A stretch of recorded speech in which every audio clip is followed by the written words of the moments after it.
Sebanyak 150 personel Satuan Lalu Lintas Polres Tabes Palembang disiapkan untuk mengamankan sama memastikan kelancaran arus lalu lintas selama kegiatan launching Car Free Day pada minggu mendatang. Launching Car Free Day yang bakal berlangsung di kawasan Jeramba Ampera pada Minggu pagi 14 Juni 2026 mendatang. Satuan Lalu Lintas Polres Tabes Palembang bakal nyaga ke ratusan personil untuk memastikan kelancaran lalu lintas selama kegiatan berlangsung. Hal tersebut dikatakan Wakasat Lantas Polres Tabes Palembang, AKP Adi Suhendra, pas ditemui di selo kegiatannya.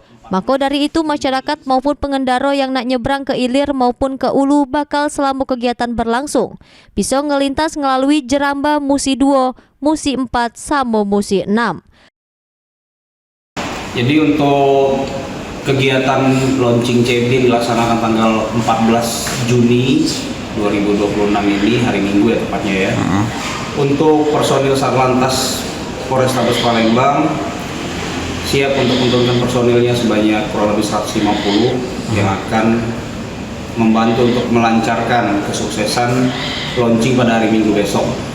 Selain itu, untuk kenyamanan pengunjung juga sudah disediakan sejumlah kantong parkir di Ulu maupun di Ilir. Heru Wahyudi, PAL TV.